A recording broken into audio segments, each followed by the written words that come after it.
Pagpasok niya, may tumama sa kanya. Naghihintay ang asawa, naghahagis ng mga bagay.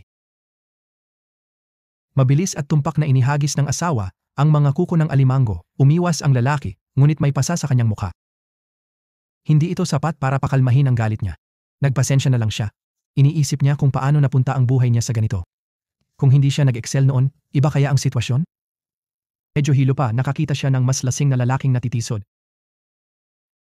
Habang iniiwasan ng iba, likas niyang tinulungan ito. Nang aalis na siya, pinigilan siya ng lalaki, tahimik na iniabot ang 2 barya bago umalis. Natawa siya, naantig sa maliit na kilos ng pasasalamat. Hindi niya alam na ang mga baryang ito'y magbabago ng kanyang kapalaran. Habang nagmamaneho, humina ang radyo. Inakala niyang dahil sa liblib na daan, di siya nag-alala. Kakaiba, may toll booth sa probinsya. Pero pagdating doon, tiyak niyang alaala na walang booth dati. Nagbago kaya ang ruta sa navigation system? Sa toll booth, malinaw na nakasulat, kailangan mong magbayad ng 500 won. Nahanap niya ang 5 100 won na barya sa kotse at ipinasok, pero walang nangyari. Inisip niya kung mabagal kaya tumugon ang makina. Tapos nakita niya ang 500 won na barya na bigay ng tiyuhin niya. Naisip niyang subukan ulit, kaya ipinasok niya ito. Bigla, nagigreen ang ilaw at pinayagan siyang dumaan. Napabuntong hininga siya, iniisip na ang makinang to ay kasing arte ng asawa niya. Hindi niya alam, papasok na siya sa time portal na magdadala sa kanyang soulmate. Habang nagmamaneho, lalong nagiging kakaiba ang daan. Sa susunod na sandali, ayon sa GPS, may problema. Bigla, hindi na kontrolado ang gas pedal. Sobrang natakot siya kaya malakas niyang pinindot ang preno, pero wala itong silbi. Pagkatapos naglaho siya sa kalsadang ito kasama ang kanyang mga sigaw. Nang magising, natagpuan niya ang sarili sa isang sirang inuupahang bahay. Tensyon siyang umupo. Hindi ba ito ang dormitoryo kung saan siya nag-aral sa kolehiyo? Sa pagtingin sa kalendaryo, nakabalik siya 10 years ago.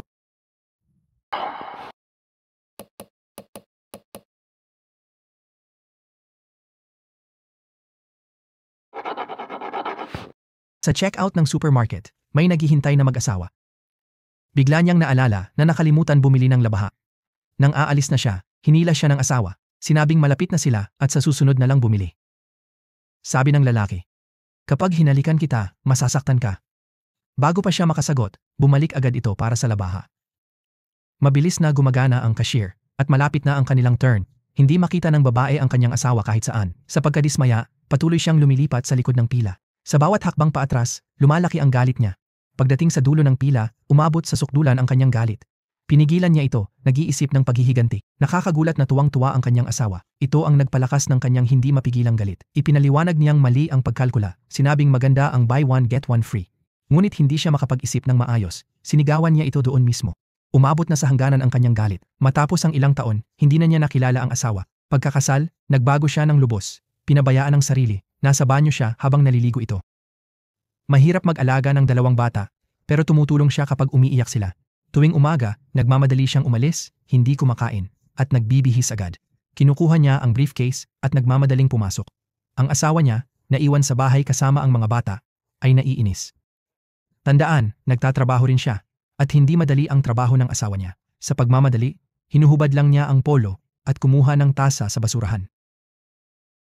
Sa wakas, iniabot sa kanya ng kanyang mga tauhan. Binigyan siya ng mga dokumento para sa internasyonal na kooperasyon. Nakaalis siya, pero hindi angkop ang sitwasyon para sa trabaho sa bangko.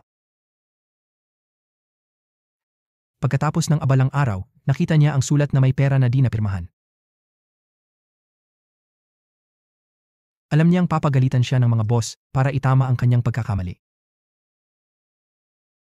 Agad siyang nagmaneho papunta sa bahay ng customer, inuunahan ang ibang kotse. Biglang tumawag ang guro sa asawa niya, paulit-ulit humihingi ng paumanhin. Akala niya nakita ng ama ang mensahe at umalis na, kaya hiniling sa guro maghintay. Sabi ng guro, di siya makapaghintay dahil may date siya. Tumunog ang cellphone ng asawa pero di niya masagot. Nag-alala ang asawa, di alam na sinusubukan din niyang abutin ang phone. Matapos ang maraming tawag na di nasagot, nalungkot siya. Sumiklab ang galit niya, di alam na naaksidente pala ito. Pagkagising sa ospital, agad niyang hinanap ang cellphone. Mabuti na lang at di ito nasira. Pero nang buksan at makita ang galit na mensahe, nanginig siya. Hindi pinansin ang sakit, agad siyang umuwi. Kahit tumakbo siyang mabilis, gabi na nang makarating. Inihanda niya ang sarili sa mangyayari. Basta't ligtas ang mga bata, tatanggapin niya ang sigaw ng asawa. Pagpasok niya, may tumama sa kanya. Naghihintay ang asawa, naghahagis ng mga bagay. Nakitang ligtas ang mga bata, Tatanggapin ang sermon pero kailangan magpaliwanag. Nakakagulat, ang paliwanag niya ay nagdagdag pa ng galit. Mabilis at tumpak na inihagis ng asawa ang mga kuko ng alimango. Umiwas ang lalaki, ngunit may pasa sa kanyang mukha. Hindi ito sapat para pakalmahin ang galit niya. Nagpasensya na lang siya, alam na lilipas din ito. Ngunit ang sumunod na nangyari ay nagpabaliw sa kanya. Natulog siya ng tahimik, pero hindi tumigil ang asawa. Umalis ka? Tahimik siyang lumabas, alam na nagalit siya. Nakaramdam ng matinding frustrasyon ang lalaki. Pati ang minamahal niyang konsol ay tila laban sa kanya. Iniisip niya kung paano napunta ang buhay niya sa ganito. Kung hindi siya nag-excel noon, iba kaya ang sitwasyon? Sa 10 taon na ang nakalipas, inapi ang magiging asawa niya. Hinarap niya ito sa mismong lugar. Sinabi ng lalaki na walang ebidensya at nagpatuloy sa pang-aapi. Naghahanap ba siya ng atensyon o kasikatan? Galit na galit ang dalaga para makasagot. Nasaksihan ko ito.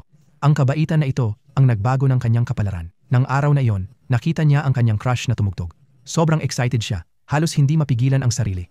Marami na siyang tinanggihang manliligaw. Di niya alam, aksidente lang pala ang unang panonood sa kanya.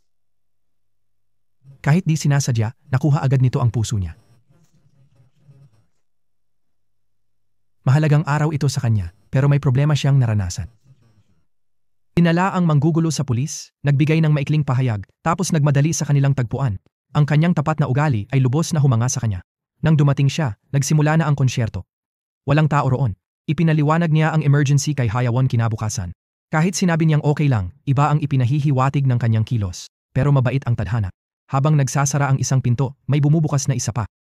Nahanap niya ang address at hinanap siya sa paaralan. Pagkakita sa kanya, napabuntong hininga siya at tinanong bakit hinahanap siya. Sinabi ni Eugene na ayaw niyang may utang na loob at inanyayahan ang lalaki sa hapunan. Unay tumanggi siya, tapos pinayuhan na iwasan ang maikling palda para di maakit ang mga bastos. Ang pag-aalala niya ay lalong nagpasya sa babae na habulin siya. Sinimulan niyang sundan siya sa iba't ibang paraan, pati sa part-time job niya. Nalaman na 1,000 won lang sweldo niya, inalok niya ng 2,000 won para maging tutor niya. Pumayag ang lalaki, di alam na wala siyang interes mag-aral. Sa kabila ng seryosong pagtuturo, naisip niya kung paano siya maakit. Inilantad pa niya ang kwelyo kunwari kumakamot ng pangangati. Pinagalitan siya ng lalaki, tinanong kung kaya bang maging seryoso. Namumula ang mukha niya habang natural silang nag-uusap. Ngayon, lubos na niya itong pinagsisisihan. Kinabukasan, may nakilala siyang kakaibang tao. Pagkatapos ng sinyas, nagmadali ang lalaki sa transaksyon. Iyon pala ang kanyang minamahal na game console. Nang makitang malinis ito, nagliwanag siya tulad ng bata. Sabi niya, kung di dahil sa asawa, di niya ito ibebenta kahit ano pa. Masaya sa kayamanan, habang tulog ang asawa, naglaro siya.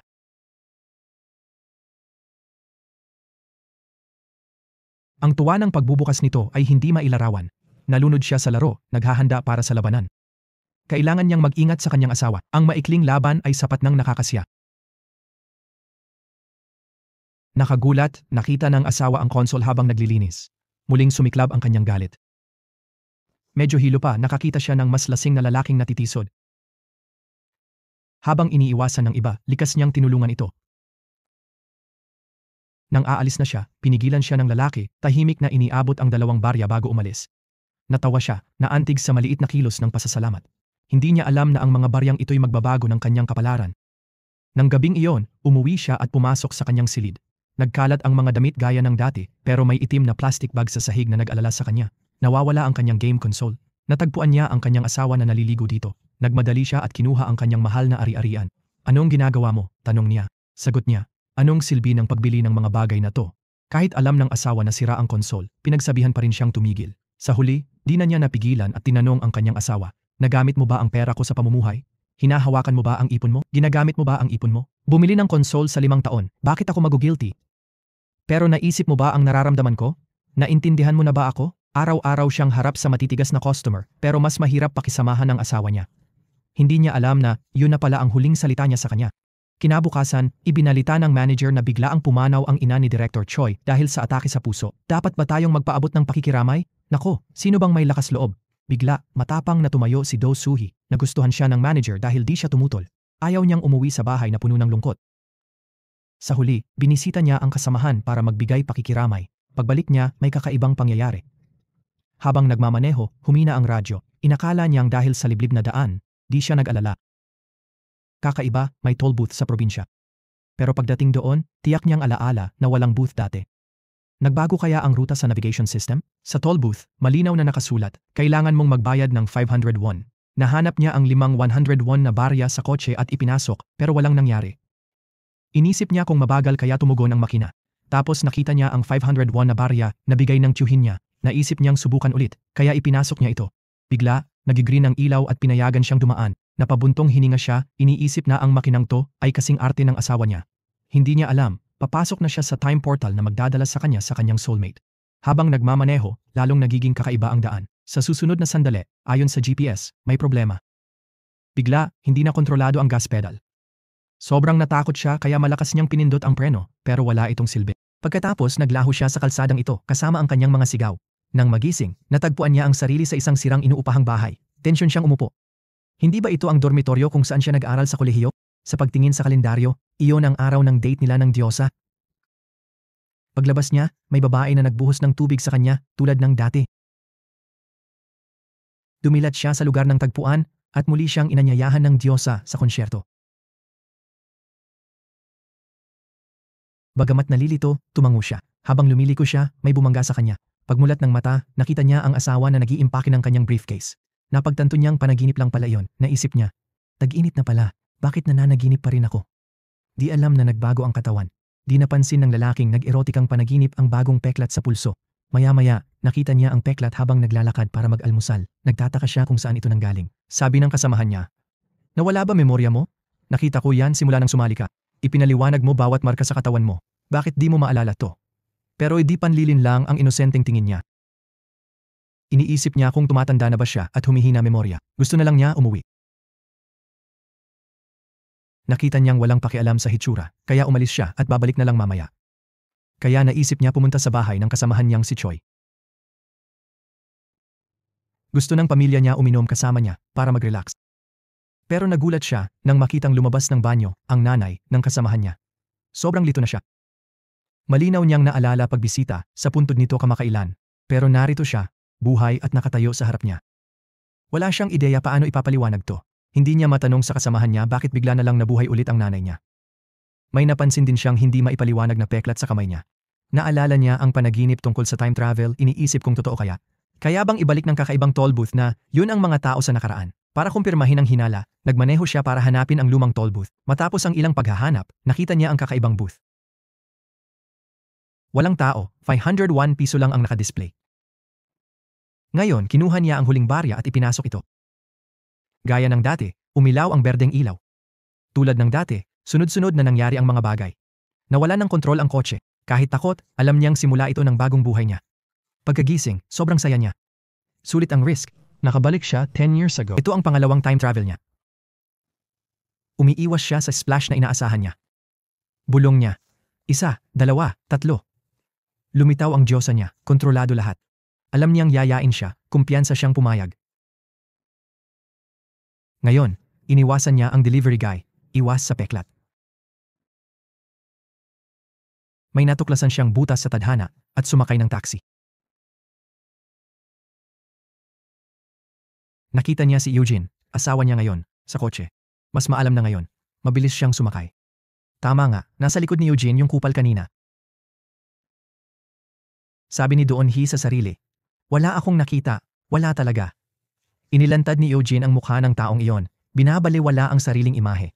Humingi ng ebidensya ang tiyuhin, kaya sa pagkakataong ito, nanahimik siya. Habang tahimik siya, may matapang na babaeng lumapit bilang saksi, nagsabing nakita niya ang lahat.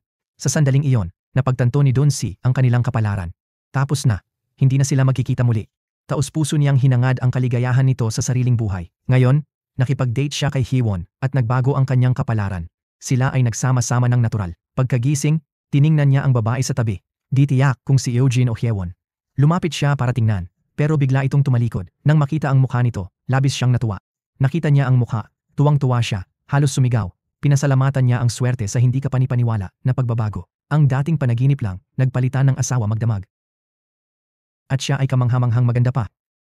Ngayon lang siya nakaramdam ng ganito. Niyakap niya ito, nasisiyahan sa magandang kapalaran. Ito ang masayang buhay na noon pa man ay gusto niya. Ngunit laking gulat niya, pati kapaligiran ay nagbago. Nakita ang paboritong konsol, natuwa at nagtanong kung pwedeng maglaro. Siyempre, pwede siya. Gaming console ko. Pwede akong maglaro anumang oras. Parang panaginip, pero ang mga larawan ng kasal ay nagpapatunay. Napakaswerte ko talaga. Swerte ko sa mapagmahal na asawa. Kahit umalis, humahalik pa rin siya. Gusto ko siyang yakapin, pero pinaaalala niya na malilate ako. Pagbagsak ng susi, nakita ko kotse ko, natuwa ulit. Hindi na siksikan sa subway papuntang trabaho. Late na, nag-iisip ng dahilan.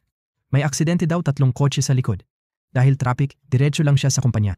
Gulat siya, inalo siya ng boss, binigyan pa ng tissue. Nagulat talaga siya sa ginawa.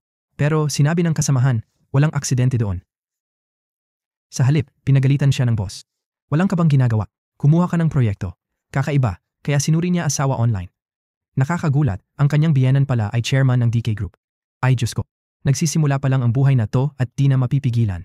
Nang gabing iyon, sa kainan ng kapatid, nalaman niyang pinakasalan nito ang kanyang matalik na kaibigan. May umiiyak na bata sa itaas. Doon lang siya nakilala ni Doyok. Mayroon din pala siyang 2 anak. Kinuha niya agad ang telepono, pero larawan nila ni Hiwon ang nakita sa screen, hindi ang mga anak niya. Bumilis ang tibok ng puso niya. Bumagsak siya sa lupa, nagulat sa sariling kasakiman sa paglimot sa kanyang mga anak. Kahit ginulo ng mga bata ang bahay, sila lang ang dahilan niya para mabuhay. Nang makakita ng masayang pamilyang 3, lalo siyang nakaramdam ng pagkakasala. Tahimik siyang humingi ng tawad sa mga anak sa pagiging makasariling ama. Isang malakas na kulog ang nagpagulat sa kanya, kaya't nanatili siyang nakahiga, di makagalaw. Naglakas loob siyang gumalaw, siguro sa kaibuturan, may tunay siyang naramdaman. Bulong niya sa langit, ang pag-iwas kay Woojin ay di nangangahulugang ayaw niya ng anak. Hindi niya alam na naririnig pala ng langit ang kanyang puso. Pagkatapos, naghanda ang langit ng malaking sorpresa para sa kanya. Kinabukasan, kumuha ang kumpanya ng bagong empleyado. Nang lumingon ito, naging walang emosyon ang mukha ng lalaki. Isang eksena ang nagplay sa isip niya, ang matigas na mukha ng asawa. Kumuha siya ng armas at nagsimulang magpaputok ng walang kontrol. Hindi ito masyadong naiiba sa tear gas. Kumalma ang lahat, pero hindi pa rin nakabawi ang lalaki. Talagang nabahala siya. Matagal bago kumuha ng tao ang kumpanya, bakit pa siya? Habang umuuwi ang lahat, nag-ayos siya ng mga papeles. Bigla siyang nakaramdam ng kakaibang pangingilabot. Pagtingin niya, may baril na nakatutok sa kanyang ulo. Nilaro ng babae ang pekeng baril. Kinabahan siyang sinabi na ibaba ito. Ang pag-aalala niya ay lalo pang nagpasabik sa babae. Lumapit siya, sinubukang basahin ang sagot sa mukha ng lalaki. Ngunit, nagbunyag ang konsensya ng lalaki ng katotohanan. Alam niya na ang babae sa harap niya ay asawa niya. Kaya ba siyang makilala nito? Alam mo ba, bago siya naglakbay sa oras, ganito ang itsura ng asawa niya. Binigyan niya ng bulaklak ang asawa para sa araw ng puso, pero reklamo ito sa gastos. Kinabukasan sa trabaho, sunod-sunod ang abiso ng pamimili sa telepono niya. Pagbalik niya, puno ng iba't ibang laking bag ang sala nila, sabi ng lalaki. Nakakasaya ang pamimili nang makita ang pagkain sa kusina. Tinago niya ang pagkain sa ref, pero nagulat siya nang may makitang karne. Nakakita siya ng hindi kinain na steak sa ref at tinanong ang asawa kung anong gagawin sa mga expired na ito. Sinabi nitong itapon na lang. Habang ginagawa ito, naalala niya si Woojin, dating asawa, na nagagalit sa pag-aaksaya ng pagkain 3 araw lang pagka-expire. Siguro ito'y nagpapakita ng pagkakaiba ng mayaman at mahirap. Isang gabi pagka-uwi, bago pa makaupo ang lalaki, nagliwanag ang kanyang mga mata sa nakita. Anong tinititigan mo? Maligo ka na. Nahiya ang lalaki, pero kahit nahihiya, mabilis pa rin ang tibok ng puso niya. Napalunok siya at nang makita ang hiya niya, sumama ang babae sa kama. Lalo pang nag-alala si Dosi, alam niyang hindi ganito kumilos ang dating asawa niya. Para sa kanya, tila bigla na lang nahihiya ang kanyang asawa. Gusto mo ba ako ang manguna ngayong gabi? Tanong nito. Bukod pa rito, napakaganda ng kanyang asawa. Nagsimula siyang magpanik. Tinanggap ng bangko ang taong gusto niyang iwasan. Paano siya makakapag-focus sa trabaho? Pakiramdam niya ay wala siyang direksyon. Hindi, para sa kanyang kaligayahan, di siya pwedeng tumunganga. Para mawala siya, tumawag sa sangay kung kailangan ng tauhan.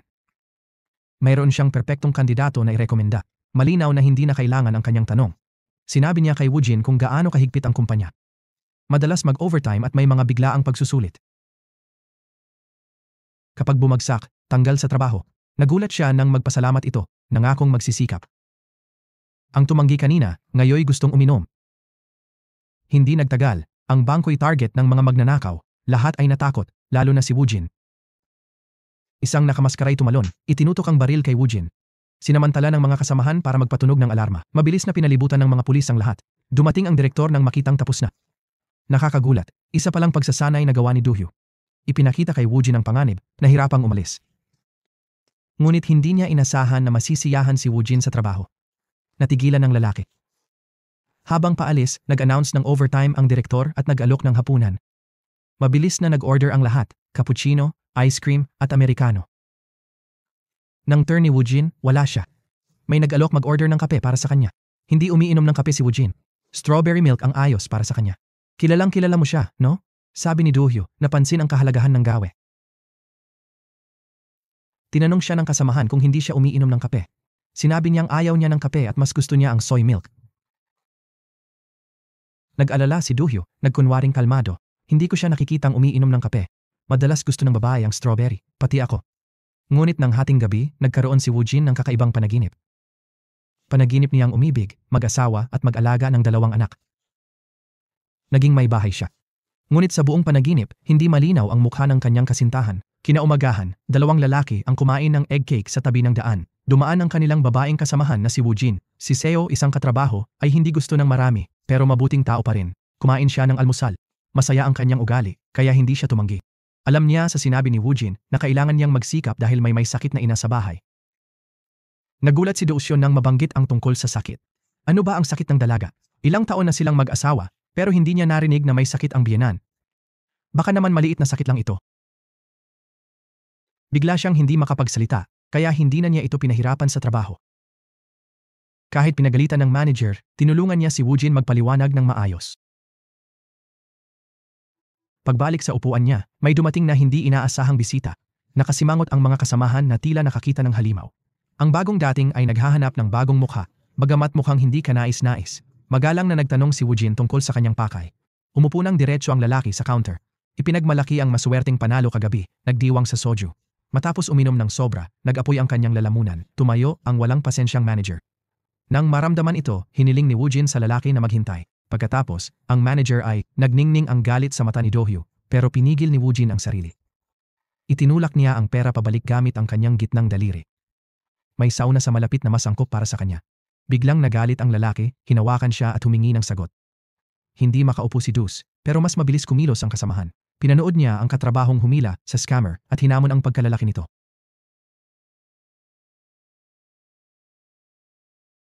Tumalikod ang lalaki, mukhang nagbabanta, at sumigaw. Alam mo bang nangyayari sa mga usyoso? Agad na nakialam si Woojin, hinila ang lalaki at itinapon pababa. Ang kasamahan, natatakot pa rin, ipinaalala ang patakaran ng kumpanya. Kahit tusok tayo ng libo, dapat mahalin natin sila tulad ng unang pag-ibig. Malinaw na nawalan ng kontrol si Woojin, natakot din si Dus, humingi ng tawad ang direktor, pero iginiit ng lalaki na si Woojin mismong lumapit. Nang dumating siya, hiningi ng lalaki na yumuko siya ng 45 degrees at mag-sorry ng 10 beses. Nag-atubili si Woojin pero sumunod para iwasan ang gulo sa kasamahan. Taos-puso siyang humingi ng paumanhin. Nang gabing iyon, umalis si Dohyo sa trabaho at nakita si Woojin na nagbibisikleta. Bumagal siya, pinagmasdan si Woojin pauwi. Ang pamilyar na daan ay nagpaalala, nagdala sa bahay ng di sinasadya. Bigla, nakita siya ni Woojin. Agad siyang nagkunwaring nakatira malapit. Lumitaw ang ina ni Woojin, nagulat. Natigilan si Dohee, nalito sa pagkakakilala. Kagabi, pinigil siya ng kasamahan at ina nito. Tinawag siyang manugang, kinilabutan siya. Bakit alam ng biyenan? Nahiya si Woojin. Sabi ng asawa, Ma, tama na. Katrabaho lang yan. Pero di nakinig ang ina. Pagpasok, kinabahan si Dohee sa paligid. Gulat, bahay pareho nung unang pagdala ni Woojin 20 taon na. Nagustuhan siya ng biyenan noon, ngayon mainit pa rin. Nalilito si Woojin sa kakaibang kilos ng kanyang ina ngayon. Nagsasabi ito ng kakaiba at binigyan pa siya ng kimchi, alam niyang paborito niya. Inamin ni Woojin kay Dohee na may amnesia ang ina, laging akala'y may asawa at nagigising na lito. Naging magulo ang puso ni Dosi sa pag-uwi. Matagal nang may sakit ang biyenan, di niya alam. Tinanggihan niya si Woojin nang sabihin, akala'y kaya niya. Dahil sa trabaho, hindi niya ito napansin. Pinagsisihan na di nakinig kay Woojin. Sa bagong buhay, di niya napansin ang kritikal na kalagayan. Bigla namang dumating ang kanyang mga magulang mula sa probinsya. Ito ang unang pagkakataon na nakarating sila sa bahay na ito. Sabi ng ama, 10 beses mas malaki ito. Pinasubukan ni Dossie ang komportabling upuan. Sabi ng lalaki, bilang magsasaka, talagang nag-enjoy siya. Tinukso siya ng anak, sinabing kamukha niya ang chairman, habang ang nanay ay nagsimulang siya sa atin ang ref nang dumating ang asawa. Pagkakita sa mga biyenan, nagulat siya pero magalang na bumate. Lumapit ang biyenan, sinabing magluluto sana ng hapunan, pero hindi dahil sa magulo ang ref. Lalong nainis ang asawa habang nakikinig. Tanong ng biyenan, hindi ba't sayang ang sirang pagkain? Ngumiti ang asawa, sinabing hindi problema ang pera. Ipinaliwanag niya ang yaman ng pamilya at pagmamay-ari ng kumpanya ng ama. Naging tense ang sitwasyon. Iminungkahi niyang magpalit muna ng damit, tapos kumain sa espesyal na Chinese restaurant. Magbubuk siya ng magandang hotel para sa mga biyenan. Sa buong pangyayari, tahimik lang ang asawa. Napansin ng matatanda na walang say ang anak sa bahay na ito. Nang marinig na nagbook ng hotel ang asawa, kinuha ni Do Xiao ang telepono. Anong ginagawa mo? Ayoko ng ibang tao sa bahay natin. Natahimik ang asawa, nagtataka bakit, di niya maintindihan. Nang marinig ang ingay sa ibaba, binuksan ni Do Xiao ang pinto. Hinabol niya ang mga magulang. Tinanong saan pupunta ng gabing iyon. Tiniyak ni nanay, sinabing tinawagan niya ang kapatid na si Duan. Kahit maliit, kakayanin nila. Humingi ng tawad si Itay sa biglaan, nagdulot ng ilangan. Napansin ng ina ang simpleng pamumuhay ng anak.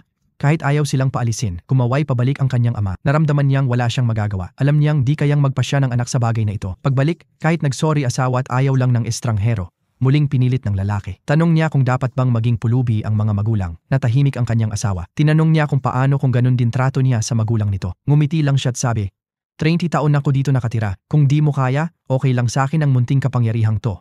Sige, umalis ka't tumira sa magulang mo.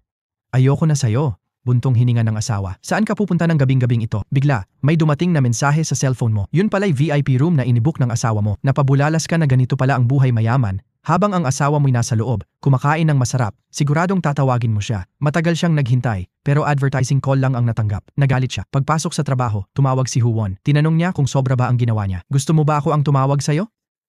Kaya inutusan niya ang asawa na tumawag sa loob ng 1 minuto at umamin sa pagkakamali. Kung hindi, aaksayahin niya ang buhay sa pagtawag lang kapag hinihingi.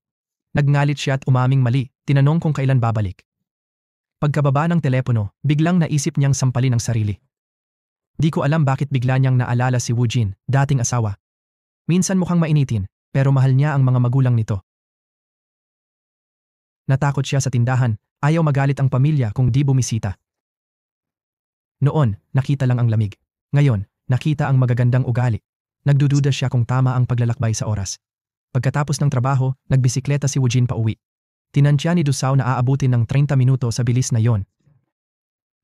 Gusto niyang mag-alok ng sakay, pero nag-isip muna siya. Pinaniwala niya sarili na kasamahan lang sila.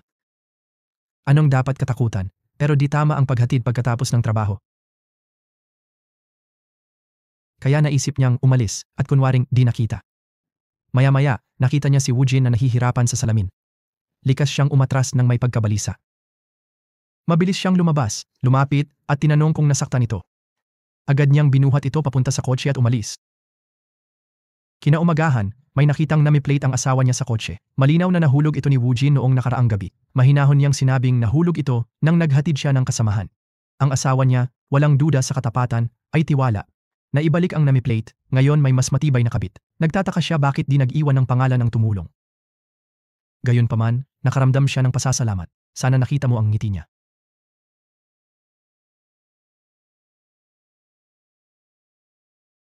Di maipaliwanag ang gaan ng pakiramdam ni Yu Xiao habang kumakain. Parang kumakain lang ng steak ang lalaki, pero lumilipad na ang isip. Nakatanggap ng mensahe ang asawa niya may larawan ng binata. Itinago niya ito. Noong nakaraang araw, umalis papuntang paaralan. Bigla, may guwapong estranghero na nagbahagi ng payong. Bumilis ang tibok ng puso niya nang inalok siyang ihatid. Agad niyang tinanggal ang kanyang singsing. Nagbahagi sila ng payong, akala'y walang masama. Ngunit ang mga pangyayari, lumala. Nagkagulo sila sa buhay ng isa't isa, di inasahang magiging bitag kay Hiwan. Nang makita ang mensahe ng binata, nakaramdam siya ng matinding pagkakasala. Naghanap siya ng dahilan para maligo, lumabas sa paningin ng asawa. Di nila alam na may sariling lihim na plano, nakakulong sa kani-kanilang isipan.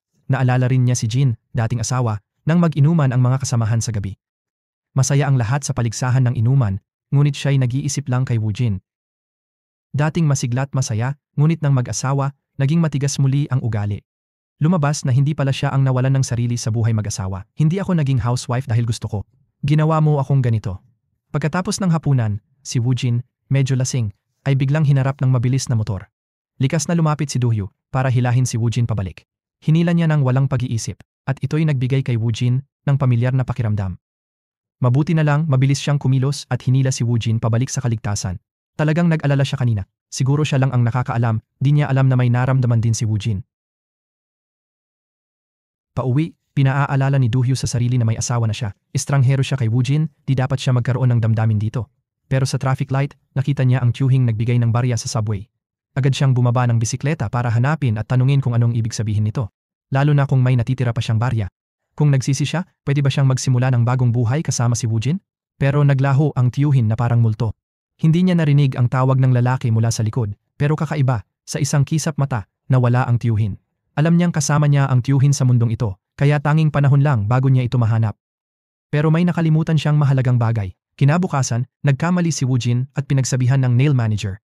Nang makita ng kaibigan niya sa tea room si Woojin na umiiyak, gusto niya itong lapitan at aliwin. Nang lumingon siya, hindi siya makapaniwala sa nakita. Kumakain si Woojin ng sandwich tulad ng normal na tao. Sinabi pa niyang 5 minuto lang bago niya matapos. Sinabi ng sandwich na maghintay, gutom na raw siya. Pagkalabas, tuwang-tuwa si Jongwon, sinubukan niyang kumalma. Tiningnan siya ni Dusi at tinanong kung anong nangyari. Sinabi ni Jongho kay Do-hee ang tungkol kay Ewijin. Natuwa si Do-hee para kay Ewijin, pero sinabi ni Jongho na gusto niya si Ewijin. Nang marinig ito, tumigas ang mukha ni Do-ku, natulala siya. Pero sinabi ng kaibigan niya na umamin na siya. Medyo nagpanik si Do-ku. Nagustuhan ng dating asawa niya ang kapatid niya. Sa opisina, nakita niya ang kaibigan at ex-wife niya na parang mag-on. Nakita niya sila na puno ng emosyon ang puso ni Do-ku. Karma ba to? Naalala niya ang dating saya nila.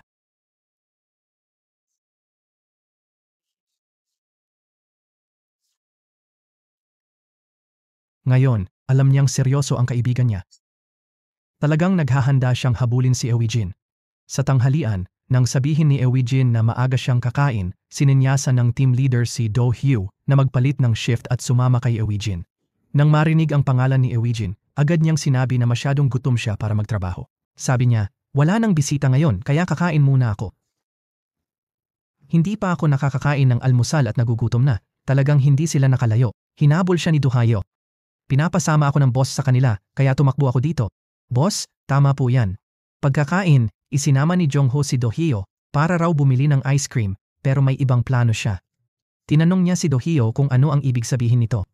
Noon pa man pakiramdam ko gusto niya akong ilayo kay Ewijin. Hindi bagay sa kanya si Ewijin, malaki siyang gumastos. Gumaan ang loob ni Jongho at sinabihan si Do-hyo na huwag mag-alala. Di naman ako anak niya at masaya akong gumastos para sa kanya. Sinabi rin niyang determinado siyang ligawan si Ewijin kinabukasan. Habang nagbibisikleta si Ewijin papuntang trabaho, bigla na lang may batang lumitaw. Nagulat si Ewijin, agad tiningnan kung nasaktan ang dalaga, pero oras na para magtrabaho. Napansin ng kasamahan ang kawalan ni Ewijin at tinanong si Do-hee, nakita mo ba si Y? Mahuhuli siya kung di dumating agad. Paano ko malalaman? Bahala ka sa buhay mo. Mabutit nahulog lang ang ice cream ng dalaga. Nangako si Ewijin na bibili ng 3 bago nagmadaling pumasok. Huli siyang dumating at nakatanggap ng text mula kay Jongho. Sinabi niya itago ang bag sa ATM. Kumuha ng walang lamang tasa para makapasok. Gumana ito. Tahimik siyang pumasok at nagsimulang magtrabaho. May napansin ng boss, pero bago makapagtanong, pinago agad ni Jong ang usapan. Maaga pa dumating si Ewijin. Humingi ako ng 3 kopya, pero isa lang ang naprint. Kahit walang oras magpalit, kailangan pa rin iprint para sa ukin. Di man ensayado, magkasundo sila. Alam ni Do-ku na kailangan kumilos o mawawala si Ewijin, nakikita ang landian. Lumapit si Do-ku, pumunta sa pagitan nila. Nagkunwari kailangan ng printer agad, naabala sila. Hindi mapigilan ni Do-ku na ngumiti. May babaeng nag-withdraw ng pera sa bangko. Muling tinanong ng teller kung tiyak siyang gusto niyang i-withdraw ang pera.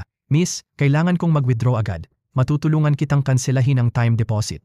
Ipinaalala ni Ewijin na bababa ang interest mula 500,000 hanggang 10,000 won. Si Mrs. G ay nainis. Tumingin sa lalaking katabi na mahinahong nagsabi, ayos lang, hindi siya kulang sa pera. Tiningnan ng batang teller ang bag ng tiyahin, tapos tahimik na nag-alok ng tulong. Habang nagpoproseso, naghanap siya ng pagkakataon. Habang nag-aalangan, may nakita siyang kasamahang papalapit. Tinitigan niya ito at tumilat ng malakas, pero di nito naintindihan. Muling kumisap si Eugene, pero nalito pa rin ang kasamahan. Pagkatapos nagsimula siyang hukayin ang ilong. Bigla namang nag-react si Do Hyo-si. Naalala niyang may narinig tungkol sa lihim na emergency signal, tulad ng paghukay ng ilong. Tumingin si Do Hyo-si sa kanya. Si Mrs. G ay hindi ang problema, pero ang lalaking nasa likod niya ay nakakahinala. Kaninang umaga, ipinaalala ng VIP guest na may lalaking naka-helmet na may baril na nanloloob ng matatanda, kaya mag-ingat daw. Naisip niya, yung lalaking naka-helmet na nakatayo sa harap ng bangko kanina, kumuha ng numero ang lalaking naka-helmet at ngayon ang kanyang turno. Dumating si Do-hee sakto para makita ang lalaking naka-helmet na kumukuha ng bagay sa bulsa. Tumingin si Do-hee kung saan nakatingin ang lalaki at nakita si Woo-jin na handang tumulong. Walang pag-aatubili, alam niyang kailangan niyang pigilan ang lalaki bago makabaril. Natakot ang lahat at tumayo. Mabilis na kinuha ni Yu Xiao ang baril, pero napansing sanitizer pala ito. Nahiya siya at paulit-ulit na humingi ng paumanhin. Ipinaliwanag ng lalaki na may sintomas siya pagkatapos ng impeksyon. Laging may dalang disinfectant at buong katawan nakatakip kapag lalabas. Takot sa muling impeksyon. Muling humingi ng tawad si Yu Xiao, nangakong hindi na magiging pabigla-bigla. Habang si Woo-jin, 3 beses binilang ang pera, umaantala sa usapan at dahan-dahang itinatago. Nag-aalala ang lalaki sa likod, pero ganoon din si Woo-jin, nasaan ang kanyang kasamahan. Tingnan, ang mabagal na tingin ni Woo-jin ay nagpabalisa sa lalaki. Kinuha niya ang baril, nakalimot sa kasabihang, "Huwag madaliin ang mainit na tofu." Agad na umepekto ang tear gas. Natawa si Woo-jin, nagulat na kapakipakinabang pala ang pagpipingas niya. Ang pagtutulungan nila'y nagpataas ng kita at pagkagusto niya kay Do-hyuk. Ngunit bilang may asawa, alam niyang dapat mag-ingat. Para magpasalamat kay Do-hyuk, nag-alok si Woo-jin ng hapunan. Dinala siya ni Woo-jin sa kanyang paborito. Hindi niya alam, pamilyar ito kay Do-hyuk. Dito sila laging nagde-date noon, nagsusulat ng pag-ibig sa pader. Nalungkot si Do-hyuk sa mga alaala, hindi alam ang mangyayari. Madalas managinip si Woo-jin, laging may kasama, di malinaw ang mukha.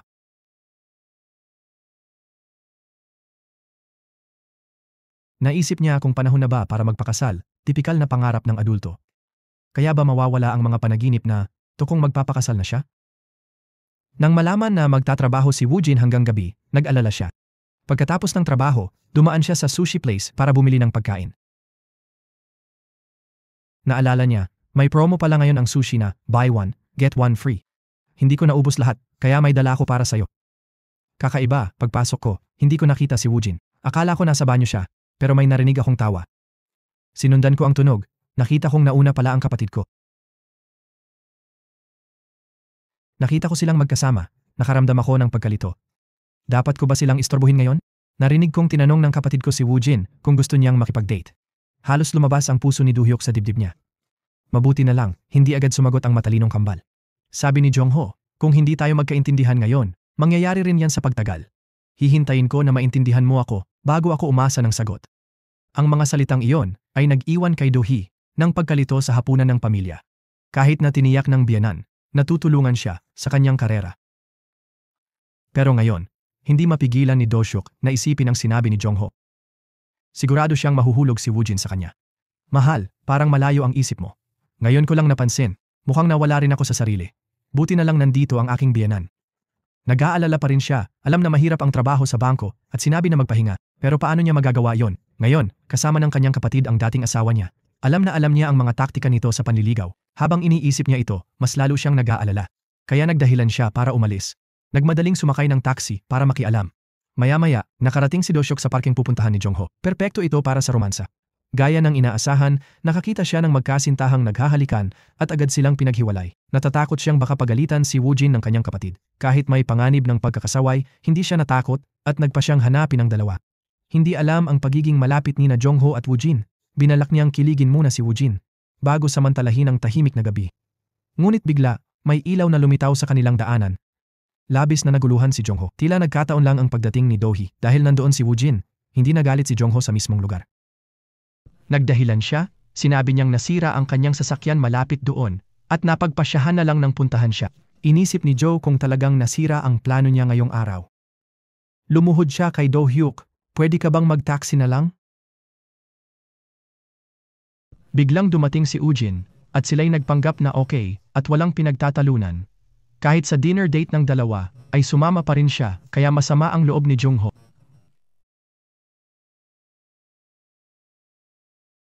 Nalaman ni Do-hyuk na nanonood si Woojin ng pelikula kapag malungkot. Sa banyo, naalala niya ang asawang umiiyak sa sofa habang nanonood. Akala niya lagi dahil sa pelikula, kahit may gustong sabihin sa kanya. Sasabihin niyang abala siya, hintayin na lang siya, hindi pinapansin ang boses nito. Puno ng pagsisisi, nabigo siya bilang asawa. Pagbalik niya, wala si Jong, sumasagot ng tawag. Si Woojin, lasing, natulog ng mahimbing. Hindi mapigil ang sarili, lumapit siya at hinawakan ito. Tahimik, nagsorry siya 10 beses, sinisisi sarili sa pag-iwan. Bigla, nagising si Woojin. Mabilis na nagpaliwanag si Do-hae na may tinanggal sa buhok niya. Ang maliit na kilos na to ay nanatili kay Woojin. Nakaramdam siya ng kakaibang kirot. Naalala, si Hayon asawa niya. Di pwedeng ma-feel sa ex. Pinili niya to, kailangan tapusin, pero may mali para kay Wooyeon. Bakit simpleng haplos lang, nagdulot ng hindi maipaliwanag na sakit? Para subukan intuition, may hiling si Wooyeon kay Do-hyuk. Dahan-dahan siyang lumapit, pinagmamasdan ang reaksyon nito. Takot na takot si Yuxia sa kaseryosohan ni Woojin. Hinawakan ni Woojin ang kamay ni Yuxia. Inilagay sa ulo. Sinusuri ang nararamdaman. Nang mapansin, sabi ni Woojin, "Honey, di ko inasahan na susunduin mo ako." Napahiya si Yuxia, gumamit ng lumang dahilan. "May gagamba sa ulo ng kasamahan mo. Tinulungan ko lang itong palayasin." Walang imik ang asawa. Dagdag niya, "Di ba sabi mo mamimili ka sa supermarket pagkatapos ng hapunan? Oo, dapat kang pumunta na. Huwag palampasin." Kaya umalis muna siya. Nang umalis si Woojin, sinimulan ni Yuxia na purihin ang asawa. Hindi mapigilan ng babae ang papuri. Nakalimutan agad ang nangyari. Siguro masyadong tiwala siya. Masyadong mapaghinala noong una. Lalong naguluhan si Woojin nang umalis.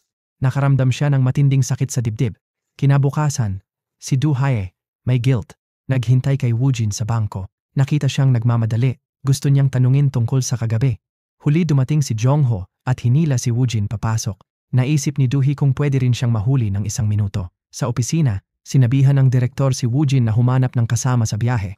Sabik na nag-volunteer si Dongho habang nakatayo si Do-hee. Malalim ang iniisip. Mag-isa lang kumakain ang nanay ni Woojin sa bahay. Habang kumakain ng lintil, naalala niya na paborito rin ito ng manugang. May naisip siyang ideya. Hindi nagtagal, dumating siya sa bangko. Pinaupong maghintay ng numero ng guwardiya ang biyenan. Sabi ng nanay, "Nandito ko para sa anak ko." Sakto tinatawag ni Do-hyuk ang susunod. Nakita niyang kumakaway ang nanay ni Woojin, natigilan siya. Tumingin siya sa kasamahan, tapos dali-daling lumapit dito. Binanggit niya na may dala siyang paboritong matamis na beans. Nang tanungin si Woojin, sumingit si Do-hae. Gustong ihatid palabas. Masayang binati siya ng manager, akala asawa ng chairman. Para di mabunyag, mabilis inilabas ni Do-hae sa bangko. Pauwi, pinasalamatan siya ng biyenan sa pagtitiis sa ugali ni Woojin simula ng kasal. Mula nang ikasal sila, lagi siyang sumusuko sa kanya. Hindi niya sinabi, pero lagi siyang pinahahalagahan. Nang mamatay ang ama niya, naging guru siya para protektahan siya. Lalo pang nalito si Do-shu sa pahayag na ito. Nangyari sa kanya, to sa isang paralel na mundo. Paano nalaman ng biyenan niya? Saan niya ito natutunan? Napansin ng lalaki na di ordinaryo ang babaeng kumakain ng ice cream. Walang kaugnayan, pero akala ng babae manugang siya. Pero naramdaman niyang malapit siya rito. Di niya alam paano nalaman nito ang tunay niyang pagkatao, pero di niya itinanggi. Siguro guilty siya sa anak nito o di natupad ang tungkulin bilang manugang. Ngayon, gusto niyang bumawi. Natanggap ni Yuyin ang mensahe ni Do-shu at agad pumunta. Sa tingin ng anak, may Alzheimer's ang nanay niya. Pagka-uwi sa biyenan, tanong ni Yuyin, "Ikaw ba talaga manugang ng nanay ko noon?" Casual lang ang tanong, pero seryoso ang pakikinig. Si Uk, na mas guilty, nagkunwaring kalmado, inisip ni Woojin na bihira ang mabait na lalaki tulad niya. Gulat siya sa kumpanya, nakita niya si Jongho na tumutulong sa mga staff. Hindi mapigilan ni Woojin na tumingin sa kanya sandali. Naisip ni Woojin na oras na para sagutin siya pauwi. Nag-atubili si John na tanungin si Woojin kung kailan siya sasagot sa tanong niya. Iniabot ni Woojin ang kamay, nagpapahiwatig na pumayag sa relasyon. Bago sumagot si John, sinabi niyang mag-date muna ng 1 buwan. Samantala, si Du Hei Yusi ay kumakain ng pansit mag-isa sa kainan. Nakita niya sina John at Eugene, inakala niyang kumain lang din tulad niya. Pero nakita silang magkasama. Tinanong ng kapatid kung nagde-date sila. Nang marinig ito, biglang nanginig si Du Hyuk at nagbago ang mukha.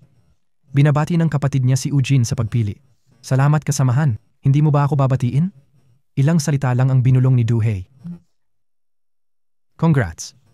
Pagkasabi, nagbuhos ng alak si Du Xiao. Walang nakakaintindi. Nasa harap niya ang asawa, pero hinayaan lang niya itong pumunta sa iba. Sabi pa ng walang malay niyang bayaw, maganda ang araw na to. Pwede bang maglakbay tayo sa weekend? Bigla natauhan si Du Xiao. Naisip niyang di dapat imbitahin ang asawa. Naisip niya, di naman masaya ang biyahe. Malapit na ang weekend, excited si Hyewon. Sinabi ni Du Xiao ang tungkol sa biyahe sa probinsya. Sabi ng asawa niya okay lang, masaya pa rin. Maya-maya, 2 kotse ang dumating sa resort. Nag-impeki sila ng iba't ibang pagkain. Abala ang lahat pero sinusuri ni Hyewon ang paligid. Sabi sa asawa, paano maliligo na walang showerhead? Saka amoy insekto ang kwarto, mabuti pa mag-book na lang tayo ng hotel. Sabi ng asawa, pagpasensyahan mo na lang. Sabi naman ng hipag, di ka mamatay na matulog dito ng isang gabi lang? Kung nandito ka na, tiisin mo na lang hipag. Mabutit tinuruan agad ni Du Shihu ang kapatid. Huwag mong kausapin ng ganyan ang hipag mo. Akala niya tapos na, pero nang hatiin ang kwarto, halos tumawa si IE. Si Troy, anak ng mahusay na pamilya, akala makakapahinga sa unang biyahe kasama asawa. Di inaasahan, nagpakita siya ng ugali sa mga kaibigan ng asawa. Tanong niya tungkol sa kwarto, sabi ng kaibigan, may 2 silid para sa babae at lalaki. Di ba pwedeng magsama ang mag-asawa? Tanong niya. Bakit ganito ang sitwasyon? Hindi pa kami kasal. Masyadong malaki ang shared room, umiiral pa rin pala ang lumang pag-iisip. Sabi ng asawa, kasama ang sala, 3 lang ang kwarto. Gusto mo bang sa sala na lang tayo matulog? Tumawa ang asawa niya. Mahal, nagkakamali ka ba? Hindi ko sinabing magsasama tayo sa pagtulog. Nakitang tensyonado siya, agad silang naghanda ng hapunan. Pero ang asawa ng milyonaryo, sa halip na tumulong, naramdamang mainit at nagset ng aircon sa 16 degrees. Nang umubo si Uyin, alam ni Du Xiao na hindi kaya ni Jin ang lamig, kaya sinanyasan niyang patayin ang aircon. Kung hindi, madaling magkasipon kung mataas ang temp.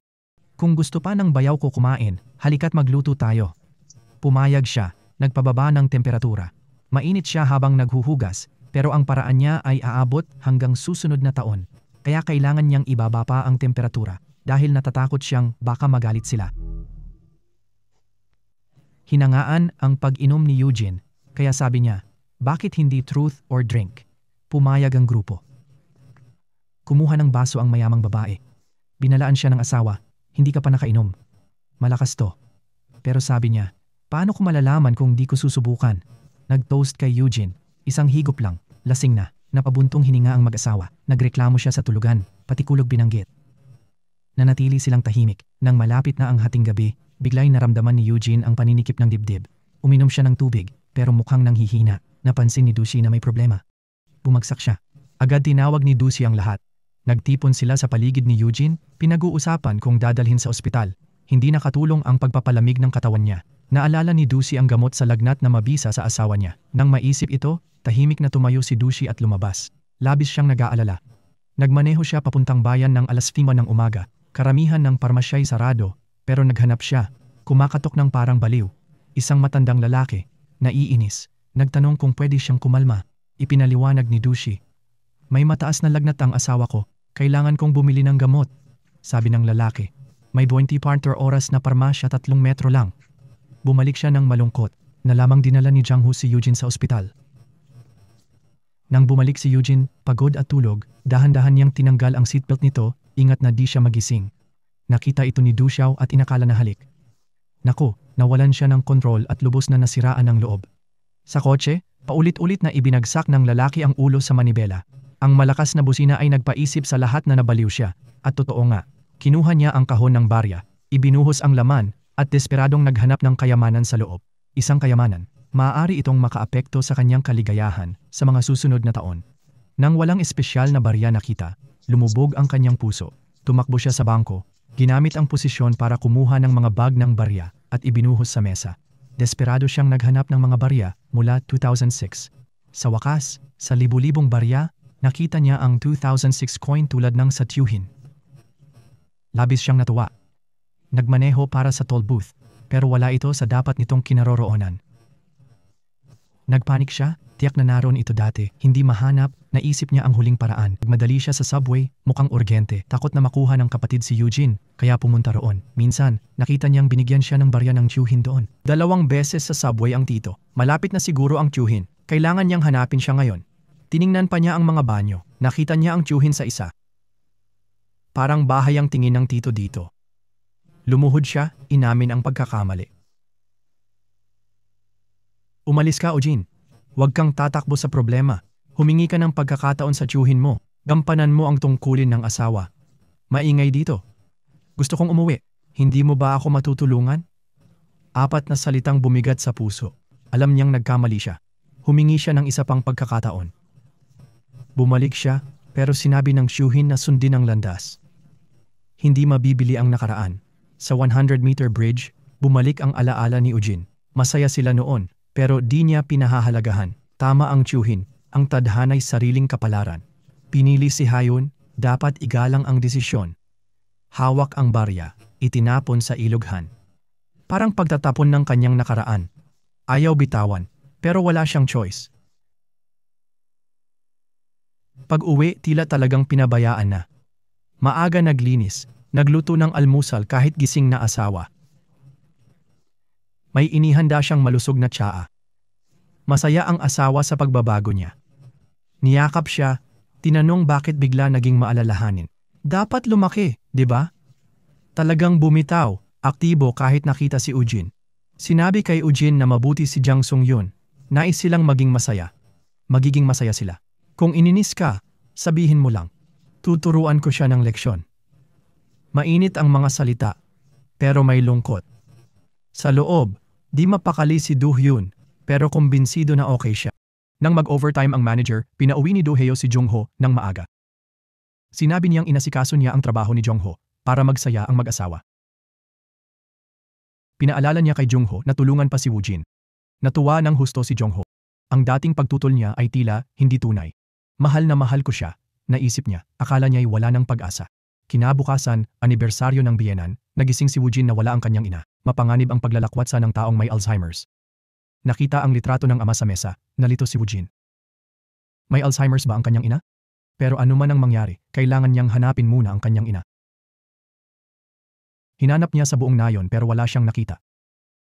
Nang gabing iyon, naalala ni Do Hyo ang kaarawan ng kanyang biyenan. Bumili siya ng mga alay. Sa harap ng bahay ni Woo Jin, humingi siya ng tawad. Pumanaw na ang aking biyenan. Huli na ako. Yumuko siya, pinindot ang doorbell at tumakbo. Pero sa daan, nakita niya si Woo Jin na pauwi ng malungkot. Ano ang nangyayari?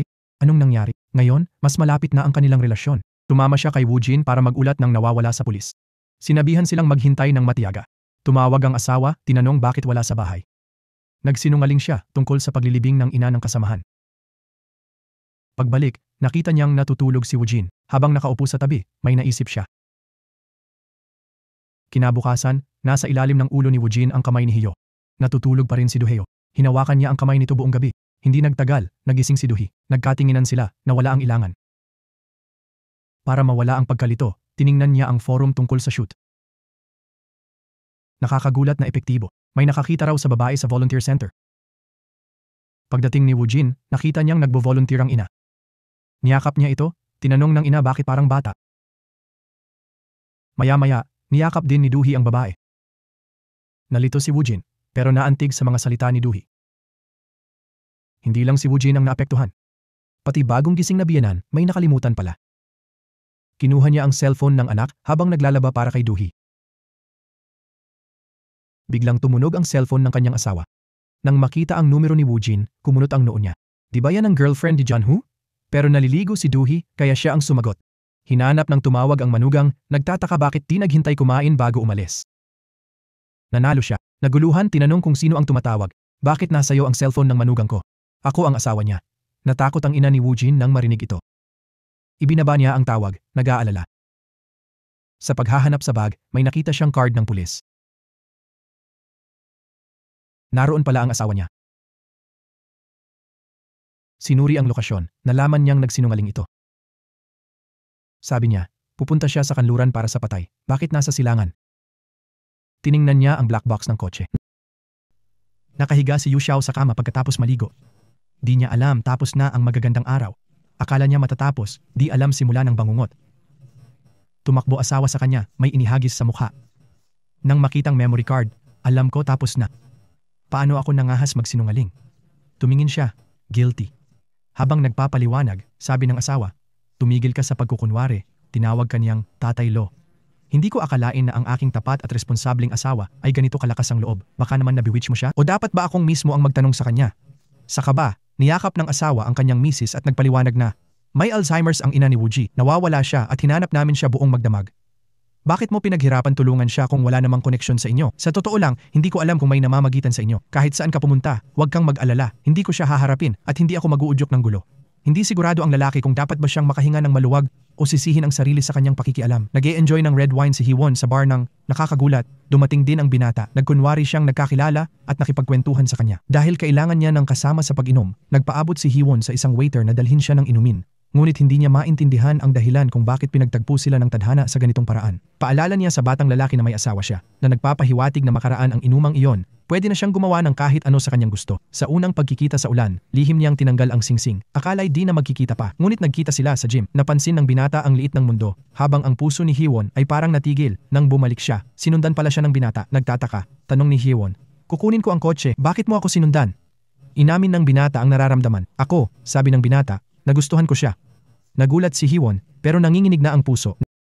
Ngayon, nagkita sila ulit sa tindahan niya. Nagtataka si Hiwon, pero inisip na bata lang itong nagpapakita ng interes. Hindi na niya pinag-isipan, plano niyang umuwi pagkatapos uminom. Sa pagkakataong ito, nasobrahan sa inumin si Hiwon, nahihilo. Nakitang tulog ang asawa sa sofa, bigla niyang binuksan ang computer at nag-type. Nai-type ni Hiwon ang kanyang mga iniisip sa post at inilathala ito. Pagkagising, naalala ni Hiwon ang mga pangyayari kahapon. Nagmadali siya sa opisina, binuksan ang computer at nakakita ng daan-daang komento na sinisisi si Woojin sa pagiging immoral at pagsira ng pamilya. Hindi niya sinadyang ilarawan si Woojin ng ganoon, pero naramdaman niyang nakatulong ang mga komento sa pagbuga ng kanyang galit. Sa totoo lang, nagsabi lang siya ng katotohanan. Masaya siyang nag-shopping kasama ang kanyang nobyo. Hindi alam na galit si Yu matapos basahin ang post. Tinawag niya si Woojin na clerk sa bangko na umaakit sa mga may asawang lalaki. Pinayuhan siya ng nobyo na kumalma at baka tungkol sa ibang bangko ang post. Ipinaliwanag din ni Dohu na maaaring may hindi pagkakaunawaan. Ngunit hindi na makapagpigil si Woojin. Nagmaneho siya papuntang istasyon ng pulis, determinadong hulihin ang taong may masamang bibig.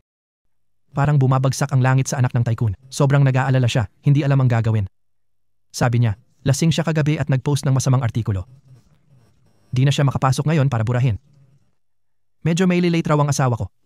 Tinutulungan nila si Woojin imbestigahan ang anonymous na attacker. Ni-report nila sa pulis. Galit na galit siya pero ngayon ay sira na ang website. Sinubukan ng lalaki at oo, puno na ang server. Kailangan nilang pumunta sa internet cafe. Ipinaliwanag ng tatlo ang lahat, gusto lang malaman kung sino ang may gawa. Nagmamadali ang dalawa sa cafe para burahin ang post bago dumating ang pulis. Pero sobrang bagal ng mga pulis. Ibabalita lang nila na wala na to kapag nabura na. Sa bahay, normal lang ang asawa niya, tinatanong pa kung naayos na ba yung issue. Nang makitang nag-uusap ang asawa, akala niya ay pinatawad na siya. Humingi siya ng tapat na paumanhin at sinabi nitong tapos na pero wag uulitin. Inakala niyang naayos na ang usapin at nagpasalamat sa pag-unawa nito. Dapat niyang pahalagahan pa ang kanilang pagsasama. Ngunit nang gabi ring iyon, tinawagan si Woojin ng pulisya tungkol kay Laighun.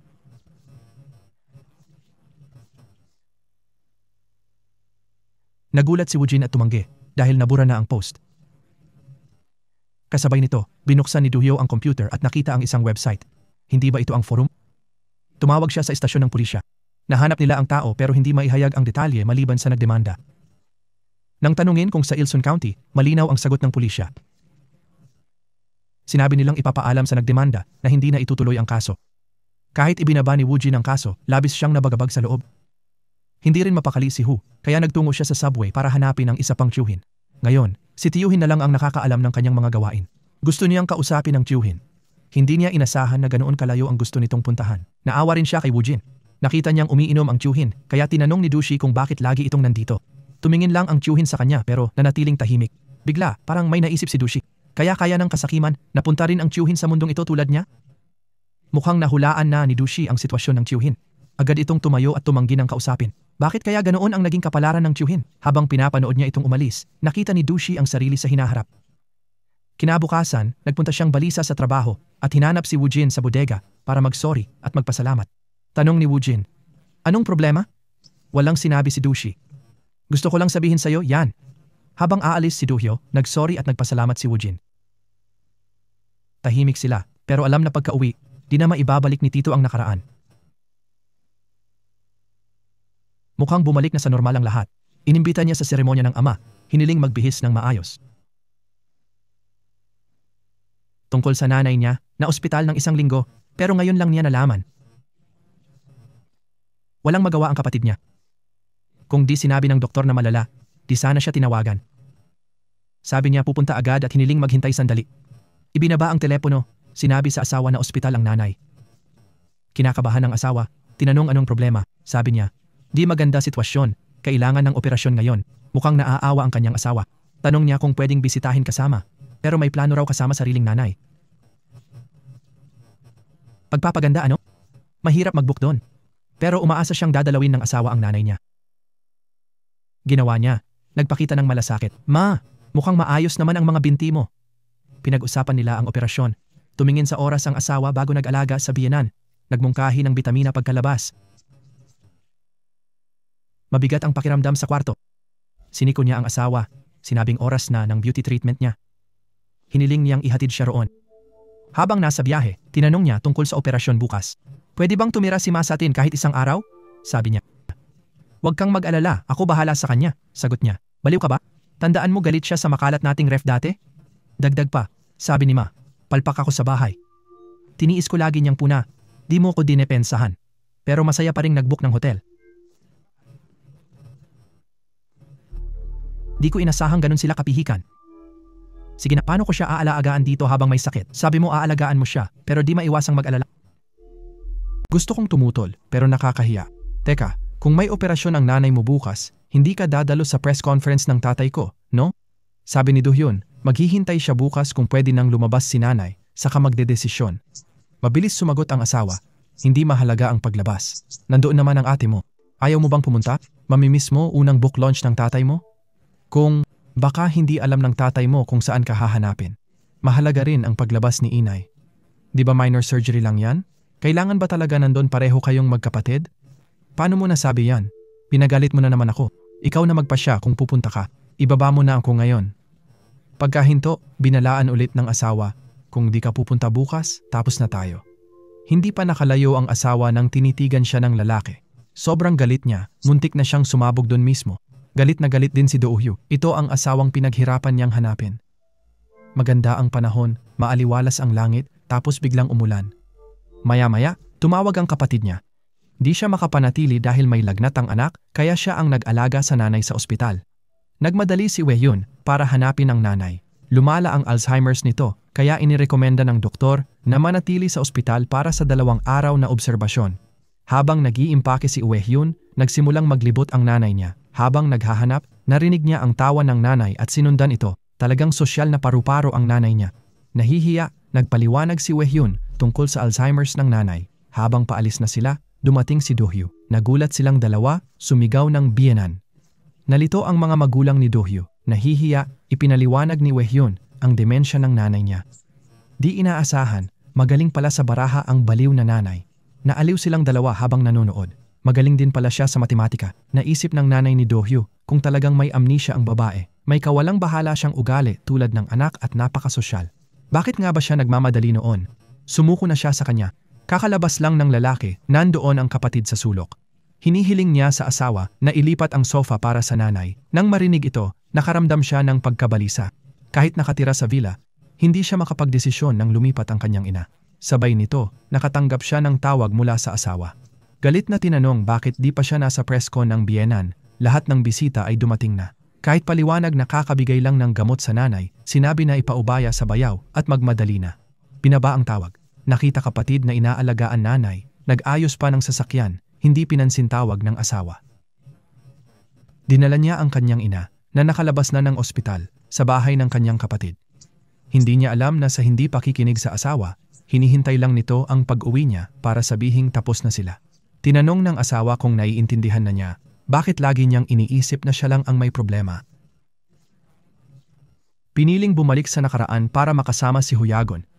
Nang gabing iyon, gusto niyang tawagan si Hayawan, pero hindi niya ginawa. Pagsisisihan niya ito kalaunan. Pagkaalis niya para magtrabaho, umuwi ang kanyang asawa, halatang galit pa rin. Kinuha niya ang larawan ng kanilang kasal, tila may napagpasyahan na. Ibinaba niya ang larawan, siguro'y naisip na oras na para bumitaw. Habang nasa trabaho si Do Hyui, may courier na nagbigay ng file, may dagdag na dokumento raw sa loob. Nang buksan ni Do Hyui, nakita niya ang kasunduan sa diborsyo. Hindi niya inasahan ito mula kay Hyla. Sa huli, tinawagan niya ang asawa at sinabing, "Huwag magmadali," pero desidido itong sabihing, di ito bigla ang desisyon. Napag-isip-isip niya na di na pala ito ang dating siya, di na siya ang prioridad. "Huwag ka ngang ganyan, mahal, pinirmahan ko na. Ipadala mo pag napirmahan mo na." Pagkababa, akala ay kakayanin, pero di inaasahan ang nangyari. Ang lalaking nakatago sa banyo'y tinawag ang sarili na duwag. Kaya minabuti niyang maging duwag ulit, tumawag para humingi ng tawad. Pero na-block siya ng asawa, kaya kahit ilang tawag pa, di na makalusot. Alam niyang karma ito marahil. Mabuti na lang, nang wala nang mapuntahan, tinanggap siya ng kapatid na si Jongho. Ginawa lahat para pasayahin. Nag-alala si Jongho na baka magkamali ng akala si Do Hyui. Bigla, tumunog ang phone ni Jongho, mensahe ng magandang gabi mula kay Ujin. Gusto sana ni Woojin tanungin si Jongho tungkol kay Do Hyui, pero nag-atubili siya. Habang nakikita sina Jongho at Woojin na masayang nag-uusap, biglang nakaramdam si Do Hae ng kirot. Bakit hindi niya pinapahalagahan ang meron siya? Pero bigla, umayos ang kapalaran niya kinabukasan nang pumirma ng malaking kontrata ang kasosyo ng biyenan niya sa bangko nila. Pagkatapos magpaalam sa malalaking kliyente, tuwang-tuwa ang manager. Pinuri niya si Do Hyuk sa muling pagpapaganda ng performance ng bangko. Pero iminungkahi ni Do Hyuk na i-verify ang operasyon ng kumpanya dahil malaki ang halaga. Sinabi ng manager, "Huwag kang masyadong mag-ingat. Isipin mo kung gaano kadalas tayo nagtrabaho kasama ng biyenan mo, sino ba ang makakapaghula nito?" Nagbago ang kapalaran ni Do Hyuk dahil dito. Kinabukasan, lumapit siya sa asawa niya. Tinanong kung mag-iisip pa ito ulit, pero desidido na siya. Ayaw na niyang mag-aksaya ng oras at damdamin, kaya magdidiborsyo na siya. Sasabihin niya sa magulang niya, pag-uusapan nila ito mamaya kung pwede. Nalaman ni Woojin ang diborsyo ni Do Hyuk kay Jongho. Tinanong niya kung siya ang dahilan ng kanilang alitan. Mabilis siyang pinutol ni Do Hyuk. Walang kinalaman ito. Nang gabing iyon, nakita niya ang asawa ni Do Hyuk na may kasamang binata sa labas ng hotel. Ang kilos nila ay di normal, kaya tumingin siya ng mabuti. Iniisip niya kung ito ba'y dahilan ng kanilang diborsyo. Samantala, nabalitaan ni Joe na nagsampa ng diborsyo si Do Hyuk. Malamang malungkot, nag-iisa si Do Hyuk sa bahay na nagluluto. Dinala ni Jongho si Woojin para aliwin ang kaibigan. Bumili siya ng pagkain at hiniling kay Woojin na kausapin ito. Ang dalaway nadama ang matinding ilang. Tinanong niya tungkol sa kalusugan ng ina nito. Ang kaibigan at bayaw niya ay pinipilit si Do Hyuk na manatili. "Bakit ka napakalungkot? Paano ka nabubuhay matapos ang diborsyo sa murang edad? Kahit kumakain ka, nag-aalala ang kapatid mo at patuloy kang pinapakain. Kahit sabihin niyang kakain siya, iginigiit na kumain ka muna." Nakita ni Woojin si Do Hyuk na parang batang nangangailangan ng pag-aalaga at nalungkot siya. Pagdating sa bahay, nakita niya ang kanyang inang nagpipinta. Kagulat-gulat, ipinakita ng larawan ang pamilyang may 3 miyembro. Nagtataka si Woojin kung ano ang ibig sabihin nito. Paliwanag ni nanay, ito ay ikaw, asawa mo, at anak mo. Natawa si Woojin sa pambatang usapan ng kanyang ina. Hindi alam na ito'y nagpapahayag ng kanyang saloobin. Kalaunan, muling nanaginip si Woojin ng kakaibang panaginip, hindi pa rin malinaw ang mukha ng isa. Hindi niya alam ang kahulugan nito, ni ang isa pang larawan ng kanyang ina, isang kakaibang toll booth na tanging si Do Hyuk ang nakakaalam.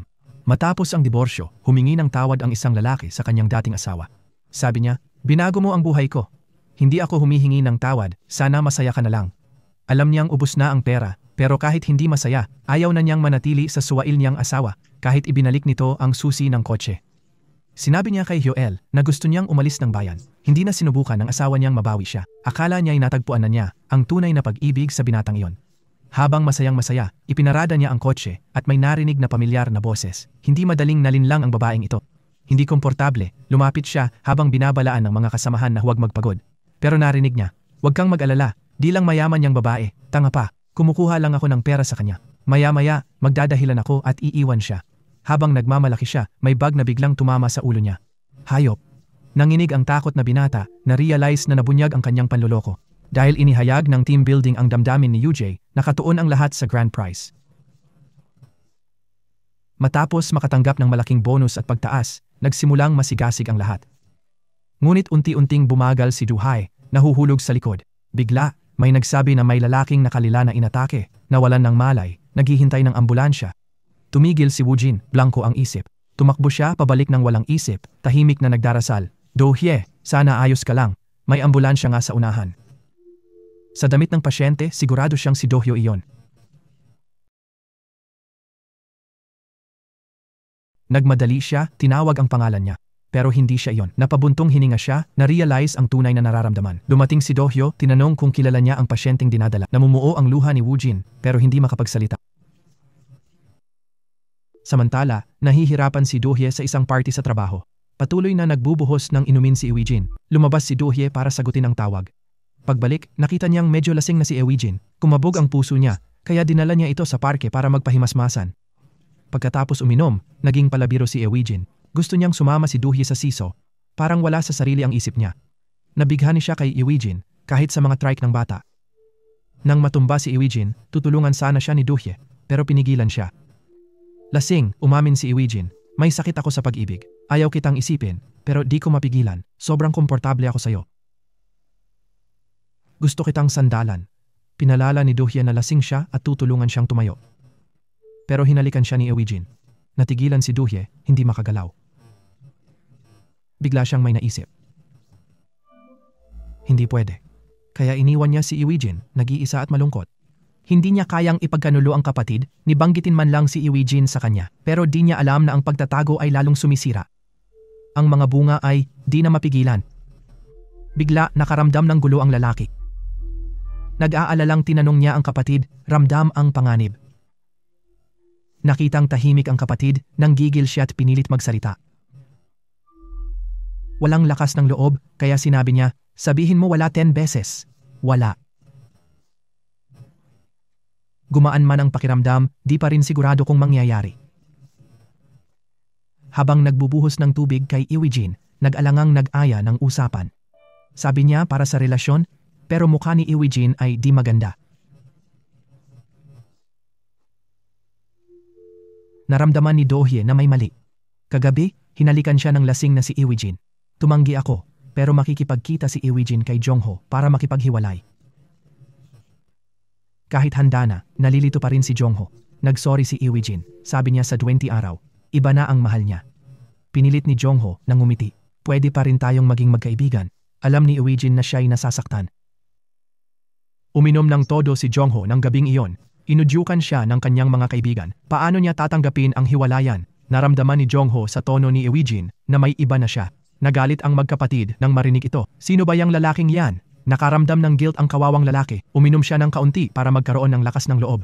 Nakita ni Do-hye ang lungkot ng kapatid. Naramdaman niyang nagkamali siya. Kinabukasan, tinanong niya si Ewijin kung pwedeng balikan si Jongho. Pero tumanggi siya.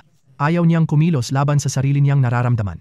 Kung di ka komportable sa halik noon, isipin mo na lang dahil sa alak yon at kalimutan mo na.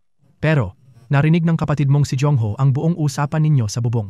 Di mo inakala na ang gusto ni Ewijin ay kapatid mo, na araw-araw mong kasama sa trabaho. Ibinahagi mo pa ang iyong saloobin sa kanya tulad ng hangal, hindi alam na nakikita niya si Ewijin sa likod mo nang matagal na. Sa puntong ito, hindi mo na natiis at sinuntok mo si Do-hye sa mukha, nagdulot ng pagdugo ng kanyang bibig. Sa galit, pinagalitan mo si Do-hye dahil sa pagiging masamang kapatid. Ganun ba? Masaya ka bang makita ang sarili mong kapatid na niloloko ng ganyan? Gusto niya ako, hindi ako ang may gusto. Hindi mo ba naiintindihan ang sitwasyon?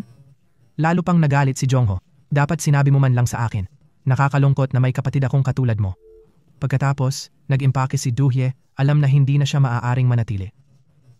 Ngunit sa kamalasan, natigil ang zipper niya habang nag-iimpake. Bago umalis, sinabi niya kay Ho, "Maniwala ka man o hindi, hindi kami ni Ewijin ang iniisip mo." Inilabas niya ang kanyang bagahe. Naalala niya ang lalaking walang tirahan sa subway. Tulad niya, ang lalaking iyon ay sumuway sa tadhana at napunta sa ibang mundo, naging palaboy. Ngayon ay naramdaman niyang nawawala rin siya. Habang lumiliko, ang kanyang bukas na maleta ay nagkalat ng damit sa paligid. Walang magawa, lumuhod siya para linisin ang kalat. Inayos niya ito, ngunit habang naglilinis, lumapit ang kanyang kapatid. Nang walang imik, lumuhod ito para tumulong sa paglilinis. Matapos ayusin ang bagahe, sinikap niyang ibalik ito sa bahay. Ang ibig sabihin, hindi siya manhid tulad mo. Hindi kanya hahayaang maging katatawanan. Biglang napagtanto ng dalaga na hindi ina niya ang nasa harapan. Mabilis siyang lumapit para kumpirmahin ang kanyang hinala. Alam mo na sa simula pa lang, di ba? Kaya lagi mo kong pinapaalalahanan? Nag-aalala siya kaya tinanong ang ina. Hindi ito totoo, di ba? Pero hinawakan ng ina ang kamay niya at sinabihan siyang huwag. Kawawa naman siya. Marami na rin siyang pinagdaanan. Nakakaawa kayong dalawa, pero ganyan talaga ang buhay. Di mo man alam paano nalaman ng iyong ina. Sigurado kang hindi nagsinungaling si Do-hyuk. Mag-asawa talaga kayo, kaya hindi mo mapigilang halikan siya. Pinili mong makipaghiwalay kay Jung-ho, na nakaramdam na dahil mahal mo si Do-hyuk. Maya-maya, nagpunta kayo sa bahay ng kapatid mo para maghapunan. Habang nakaupo ang isa, sinabi ng isa na busog na sila. Kahit halos di kumain, naguluhan ang kaibigan sa kanilang kilos. Bigla, sumigaw ang asawa niya, pinigilan si Do-hyuk. Pinabagsak niya ito, minura ng todo. Sinigawan pa niya ang asawa ng kaibigan. Hindi mo ba gets? Siya'y nagsalita ng matalas. Hindi makapagpaliwanag, sabi niya. Di ka karapat dapat sa aking pagkakaibigan. Lumayo ka sa aking tindahan. Ayaw na kitang makita pa. Nalilito siya sa sitwasyon. Iniwan siya ng asawa at ngayoy tinalikuran na naman ng kapatid. Sa huli, lahat ay naging walang kabuluhan. Gabi na, tinawagan niya ang direktor kung kailangan pa ng tao sa sangay. Gusto niyang lumipat sa probinsya. Sinabi ng babaeng manager, kung gusto mo talaga, titingnan ko para sa'yo. Narinig ito ni Jung-ho. Sa pulong, nagatas ang manager kay Dosi at Woojin na tumulong. Nakaramdam ng halo si Jung-ho. Walang sinabi si Dosi, may plano na siya. Pagkatapos, tumayo si Dosi bilang tagapagsalita. Bilang presenter, ipinaliwanag niya sa kliyente habang tumulong si Woojin at natapos ang mga gawain sa negosyo. Niyaya niya kaming maglakad, alam niyang mahirap makita si Woojin muli pagkaalis. Pumunta sila sa palengke, mukhang mag-asawa, namimili hanggang gabi at naglakad pa eskwela. Sa alaala ni Do-hyuk, naalala niya bawat sandali ng kanilang relasyon ni Woojin. Bigla, may tawag si Woojin mula sa sangay. Nagtataka ang manager kung bakit inilipat doon si Do-hyuk. Anong nangyari? Nalito siya sa sinabi, sinisisi ang sarili. Tinanong niya si Do-hyuk kung dahil ba sa kanya umalis siya. Kahit itinanggi ni Do-hyuk, alam nilang dalawa ang totoo. Madalas niya itong isipin bago matulog, nagdudulot ng malinaw na panaginip. Ngayon, nakita niya ang kanilang paglalakbay. Mula pagkikita hanggang pag-ibig at pag-aasawa. Napakatotoo ng panaginip kaya sumakit ang kanyang puso. Hindi na makapaghintay, nagmadali siyang makita si Do-hyuk nang hindi nagbibihis. Sinabi niya, paulit-ulit akong nananaginip. Mula pag-ibig hanggang kasal, galit hanggang kamatayan. Ngayon ko lang nakita ng malinaw ang mukha. Ikaw pala, Do-hyuk. Tahimik si Do-hyuk pero nagtataka si Woojin. Tinawag siyang manugang ng nanay ko nung una kaming nagkita. Pamilyar siya sa bahay ko. At kapag tinawag niya ako, sumasakit ang puso ko. Bakit kaya? Kasi dating mag-asawa tayo. Bigla, tila nanlamig si Woojin. Ito'y katawa-tawa at lubos na walang katuturan. Si Woojin lang ang nasa isip niya, pati sa trabaho. Kaya sinabi niya sa manager na may urgent na gagawin. Nagtataka si Jung-ho kung bakit nag-aalala si Do-hyuk. Hinanap niya si Woojin at nagkataong nakita rin siya nito. Binigyan siya ng pagkakataon ni Woojin pero nag-aalangan siya. Nagpasya ang lalaki na ilabas ang galit, hanapin si Woojin, at lumuhod. Hindi ako karapat-dapat sa iyong kapatawaran. Patawad, Woojin. Hindi ako dapat makasarili. Gusto niyang magbago, kaya iniwan niya sila at ang mga bata. Nalaman ni Woojin na mag-asawa sila sa ibang mundo. Nakita niyang nag-iisa ang kapatid na pabuntong hininga si Jung-ho. Sa kabila ng lahat, magkasama silang lumaki. Hindi niya makayanan na makitang parang multo ang kapatid buong araw. Naawa pa nga siya kay Do-hae. Mukhang kawawa ang kanyang tahimik na kapatid. Kailangan ba talagang magdusa ng ganito? Ang mukha niya ay parang nabugbog na melon. Hindi na napigilan ni Jung-ho. Babae lang yan. Bakit ka ba nakabitin sa kanya? Kung gusto mo siya, habulin mo. Lalo pang nalungkot si Do-hae. Mahigpit na niyakap ni Do-hae si Jung-ho. Sa pag-unawa mo, makakapag-move on na siya. Tulad ng diaryong nagbigay pag-asa sa lalaki sa tren, sumigaw siya ng parang baliw. Samantala, niyaya ni Do-hyuk si Woojin na manood ng sine sa weekend. Masayang pumayag si Woojin. Kinabukasan, maaga siyang gumising at nag-ayos. Sa unang date, kahit may amnesia si Woojin, sinabi ni Do-hyuk na mag-focus sa ngayon. Bigla, tumunog ang telepono niya, sinira ang sandali at nagbago ang tadhana. Habang nagmamadali si Do-hyuk sa bangko. Totoo yan. Nalugi ang kumpanya, kaya tinawagan ko ang biyenan ko. Kaibigan niya ang may-ari, pero daw kinuha nito ang pera at tumakbo. Biktima rin siya. Pinautang ko ng 10 milyon. Pinag-uusapan ng kumpanya niya. Nagsisisi talaga siya. Baka bumagsak ang bangko. Pwedeng matanggal lahat anumang oras. Pati managers iniisip na wala ng pag-asa. Sinisisi ko sarili ko. Dapat mas maingat ako at di basta nagtiwala. Sabi ng biyenan ko, dapat sinuri ang lagay ng kumpanya. Kung ginawa namin yon, di sana nangyari to. Inaliw ko si Do Shihok, sinabing walang hamong di niya kayang lampasan. Haharapin natin ang unos at alon, at ako'y laging nasa tabi niya.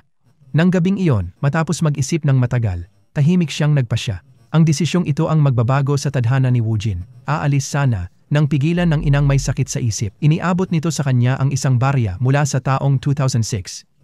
Nagbago ang dimensya ng ina, sinabi sa anak na sana magtagumpay mag-isa. Napagtanto ng dalaga na ang inay galing din sa ibang panahon at lugar. Sa labas, 2 buwan ang lumitaw. Minadali siya ng ina dahil maikli na raw ang oras. Nang di naghintay ng tugon, itinaboy niya ang anak palabas. Alam niyang ang pag-alis ng anak ay maaaring magbago ng lahat. Samantala, nagpaalam din si Dosi kay Tio Uzia.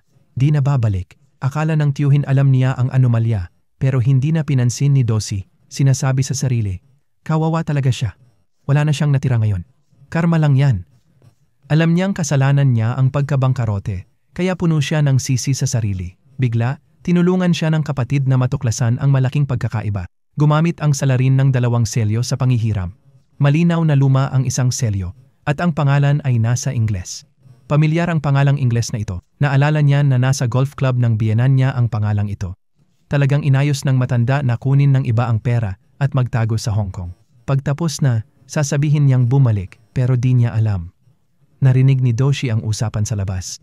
Kakaiba, di takot ang matanda na makasuhan. Alam niya sigurong manugang ka at namamahala ng pera. Kung lalabas, pareho silang mawawala ng lahat. Ipinahiwatig niya na dapat sisihin ng manager mo ang lahat, pero di niya alam na lihim kang diborsyado ng anak niya. Bigla kang bumalik sa HQ, ipinaliwanag lahat, inamin ang pagpapabaya sa pag-verify at tinanggap ang parusa. Kapatid, nang malaman na siya ang mananagot, binigyang diin niya ang ambag ng Doshi Australia sa kumpanya sa nakaraang dekada, umaasang bibigyan pa ng tsansa.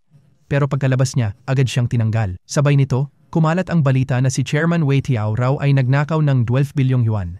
At iniimbestigahan na ng piskal. Kung totoo, habang buhay siyang makukulong. Mabilis kumalat ang balita sa bangko. At nang malaman na tinanggal si Do Hiao, lahat ay naawa ang lahat kay Do Hiao. 10 taon siyang nagpagod, pero dahil sa isang pagkakamali, nawalan siya ng lahat. Napabuntong hininga na lang ang mga kasamahan. Walang puso ang kumpanya, kaya nagulo ang buhay ni Do Hiao. Ano kaya ang susunod niyang gagawin? Nag-alala si Woojin para kay Do Hiao. Nagpaalam si Do Hiao sa tiyuhin. Tila nakita na ang buhay. Pinabasa ng tiyuhin ang dyaryo sa kanya. May pag-asa pa siya ng gabing iyon. Ngayong gabi, bubuksan ang portal ng panahon. Ngayon, pinili ni Do Hiao na sumuko na lang. Ayaw na niyang bumalik sa nakaraan o maulit ang mga pagkakamali. Uminom ang matanda at nagtanong kung may pagsisisi siya. Tinanong din siya ni Do Hiao ng ganoon. Pareho ang kanilang mga sagot. Dahan-dahan siyang naglakad papunta sa ilughan. Bigla niyang narinig ang boses ni Woojin. Sa wakas ay nahanap niya si Do Hiao. Nakitang malapit ng tumalon. Hinila niya agad si Do Hiao. Galit na pinagalitan niya ito sa kawalan ng isip. Parang walang pakialam siya sa lahat. Ayaw niyang saktan si Eugene na nasasaktan na. Kung gusto niya talaga, babaguhin niya ang tadhana nila. Di niya naintindihan, pero nakita ang 2 buwan na unawaan ang plano ni Eugene. Nag-alala siya sa kakaibang tanawin na ito. Nang maalala ang sinabi ng kasintahan, nanginig siya. Di niya alam na nagmamaneho siya sa kakaibang daan. Tama ang kanyang ina. Dahan-dahan siyang pumasok, nakasaad na maglagay ng 500 won.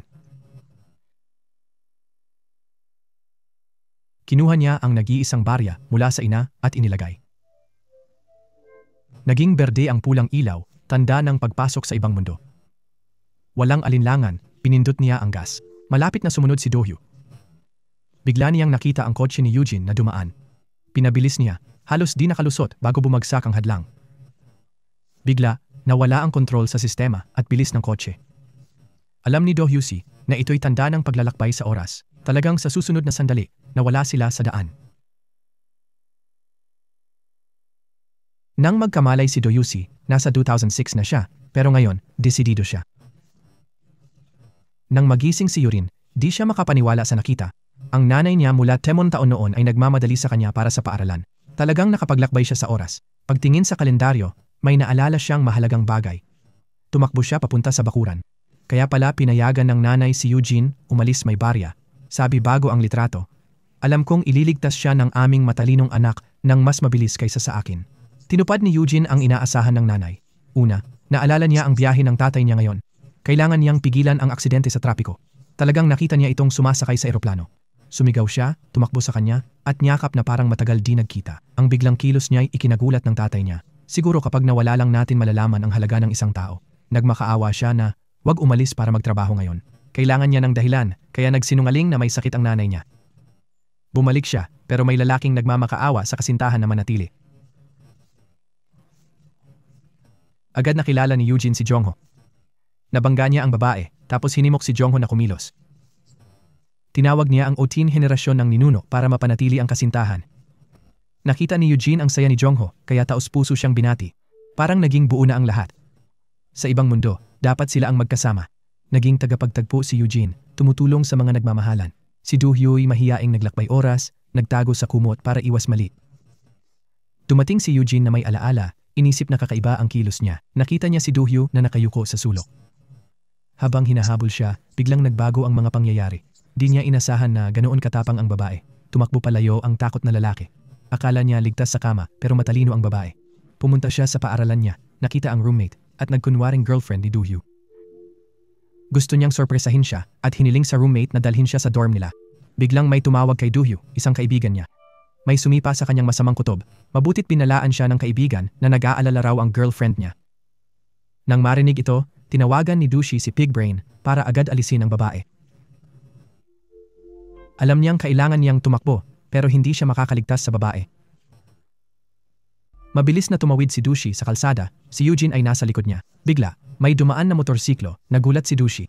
Tumakbo siya patungo kay Eugene at pareho silang bumagsak sa lupa. Nang magising si Eugene, nalaman niyang nakabalik siya sa taong 2006. Lumitaw ang nanay niya, walang sinyalis ng demensya. Nag-alinlangan siyang kausapin ang nanay, nalaman na malapit na itong pumasok.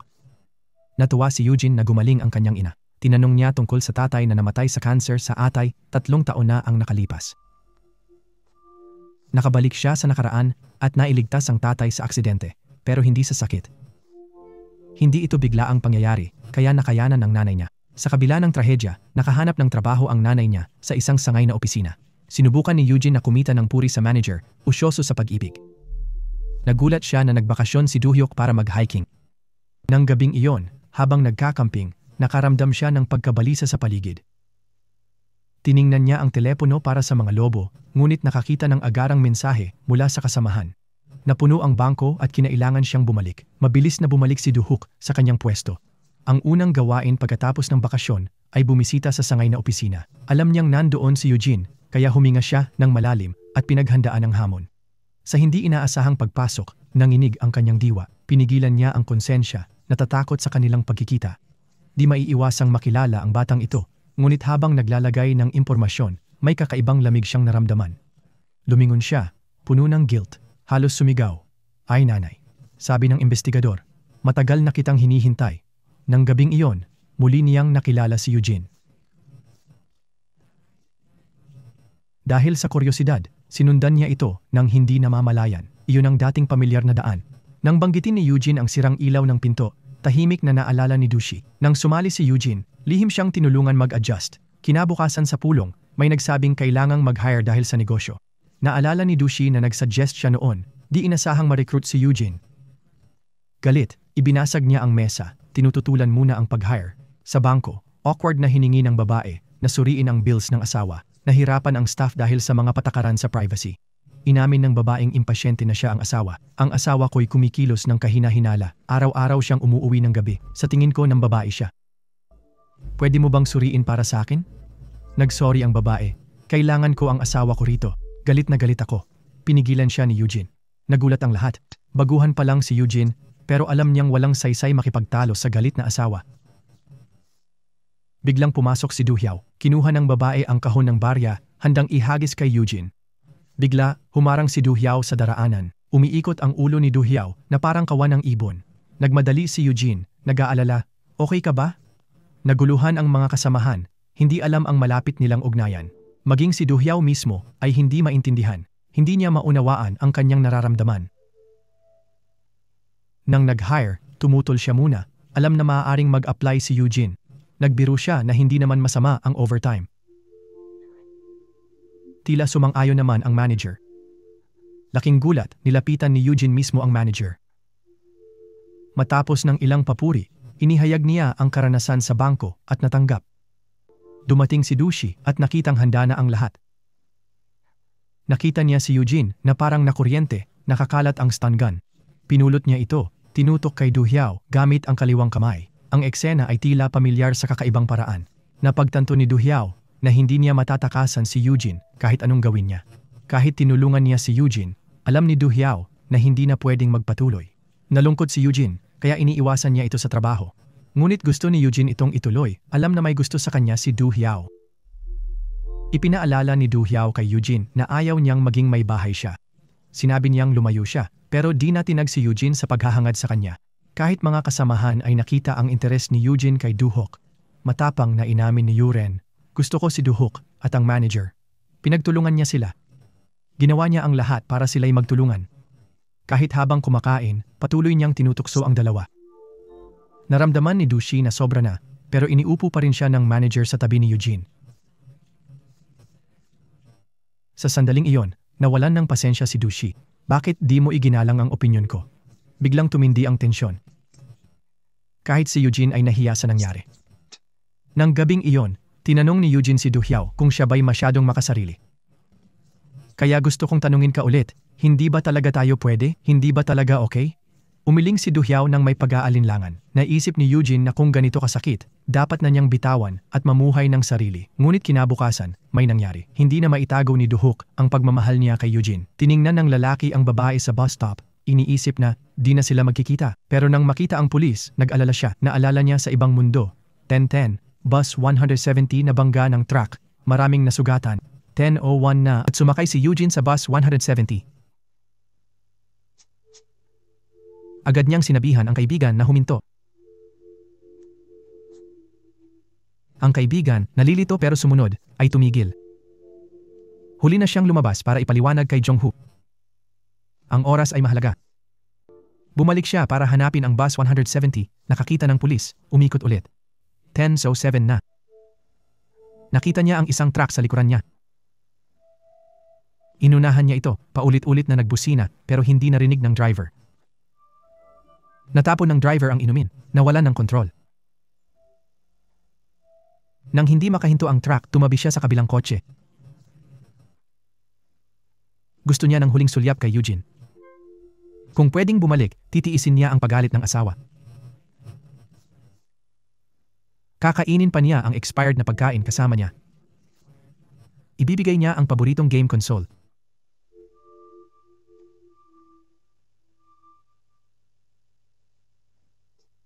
Umaasa lang siya na magiging ligtas si Eugene.